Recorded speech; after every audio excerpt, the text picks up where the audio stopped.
This is a quick tutorial on how to assemble and use the Tech Team number 734 gate brace kit, the perfect cure for a sagging gate. This is how your properly installed brace should appear.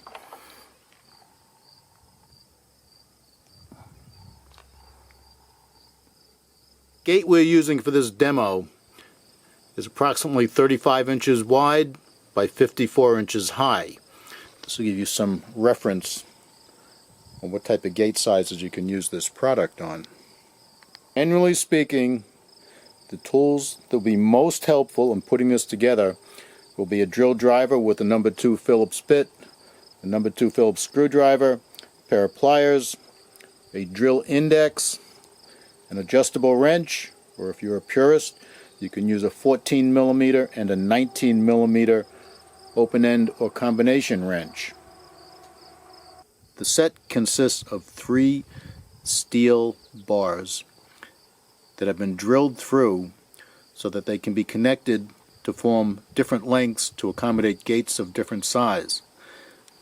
Also included is a bracket for the upper portion, appropriate nuts and screws for doing the rest of the assembly, which we'll show you later.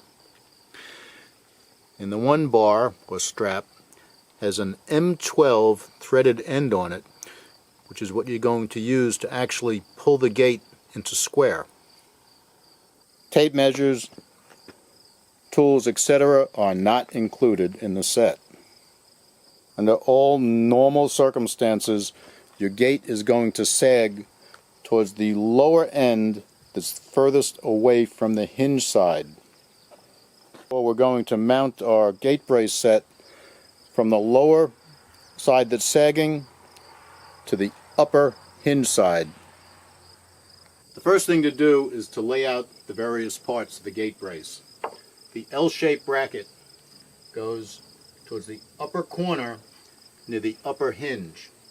Note the way that it's oriented. Next thing to do is to put about 1 inch of the threaded rod through the bracket. The reason for this will become obvious later. Now you take your center strap, that's the one with all the holes in it, and lay that out sort of in the middle, like this. And then you take your lower strap, which has the holes on either end, and put that from the lower corner of the gate frame up to your center strap. This is going to define the length of your brace and the points where you need to connect the various straps together. And this is what we have here. So we put our short screw in from the top, put a nut on it, and just for security we do another one.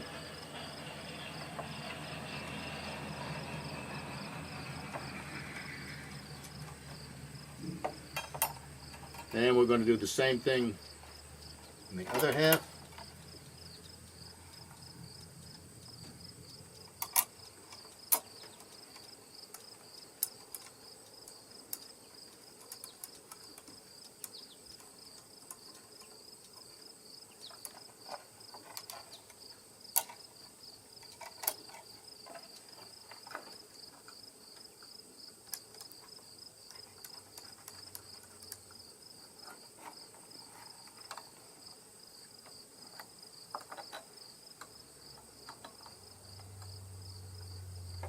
Now we have the basic layout for how the brace is going to assemble and fit. At this point, you can take your 14mm wrench, or as we have done, take an adjustable wrench, and the number 2 Phillips screwdriver, and tighten the screws that hold the sections of the strap together. Now that you know the locations of the bracket for the top and where the strap fits at the bottom, you can drill 1/8 inch pilot holes approximately 1 inch deep.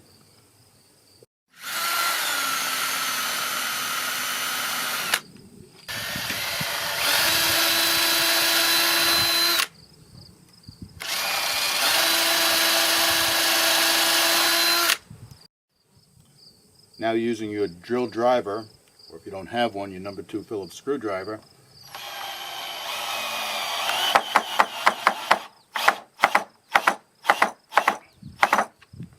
to start the installation, only anchor the lower end of the bottom part of the brace first, as you'll need to be able to adjust and pivot the brace so that it properly aligns with the L-shaped bracket that's going to be at the other end.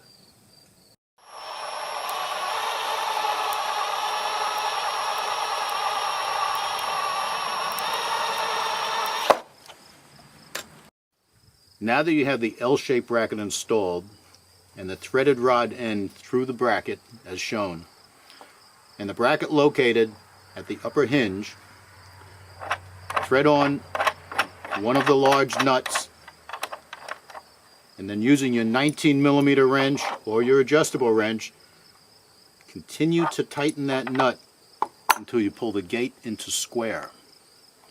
Once you're satisfied the gate is square, take the other large nut, thread that on,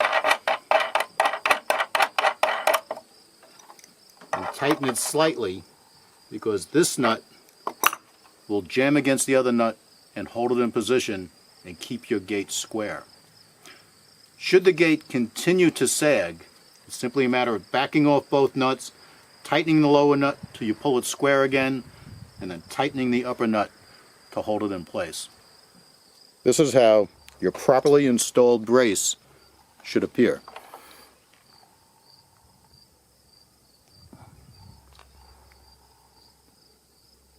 In our example, we set the brace to 49 inches long. Expanded to its maximum usable length, the brace will reach 60 inches.